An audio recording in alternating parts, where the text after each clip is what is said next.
हो रहा है वह इस विकास की धुरी बनने जा रही है। बहनों और भाइयों, क्या नहीं था हमारे इस सहारनपुर में? मां गंगा और मां यमुना की कृपा थी, असीम कृपा। दुनिया की सबसे उर्वरा भूमि, यहां का मेहनती किसान, जिन अन्नदाता किसानों और जिन यहां के हस्तशिल्पी और कारीगरों की कारीगरी के सामने दुनिया फेल थी। जिन अन्नदाता किसानों को स्वतंत्र भारत में पहली बार सम्मान देने का काम किया था, इसी माटी के लाल किसानों के मसीहा चौधरी चरण सिंह जी ने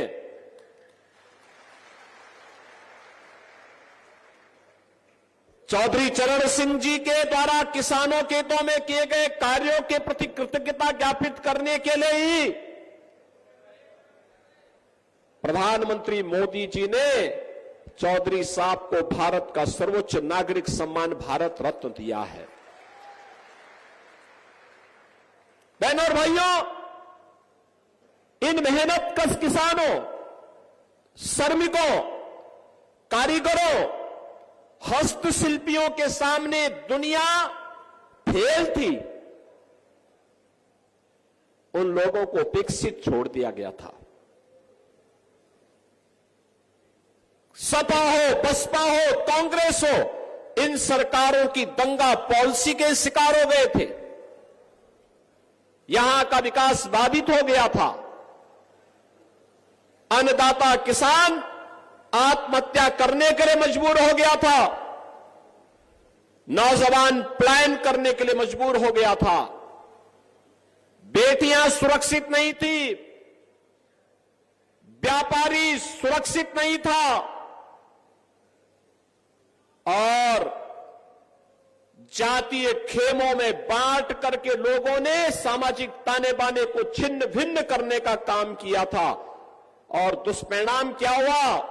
कभी देश गुलाम हुआ, कभी हमारे ऐतिहासिक पृष्ठभूमि से जुड़े हुए आस्था के केंद्र तोड़े गए, कभी कावड़ यात्रा पे रोक लगाई गई, कभी सिख विरोधी दंगे होते हैं।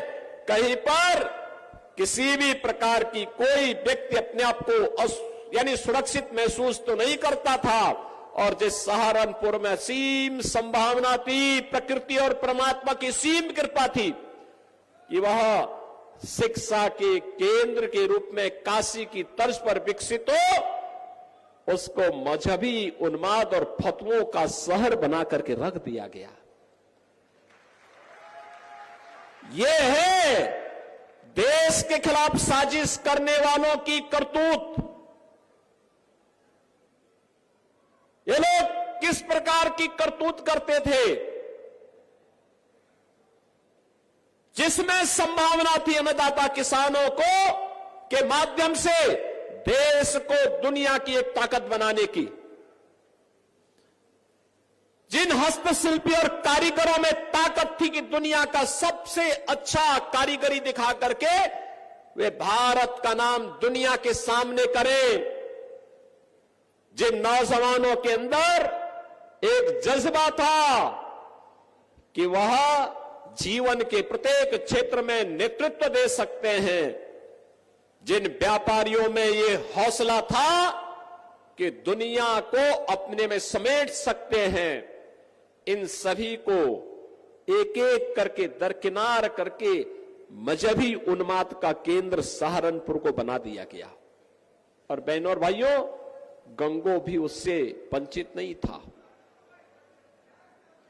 मुझे याद है 2016 में जब सिख विरोधी दंगे हुए थे यहां पर,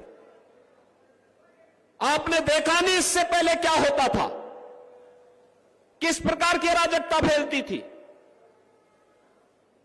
जब कावड़ यात्रा में बैन लगता था तब तो कोई जातिवादी संगठन नहीं आता था, सबके मुंह सिल लिए जाते थे, क्योंकि तब की सरकारें जिन गुंड और माफियाओं के ऊपर संरक्षण देती थी। तो चलिए, आप सुन रहे थे सीएम योगी आदित्यनाथ को और इसी के साथ इस बुलेटिन में फिलहाल इतना ही। आप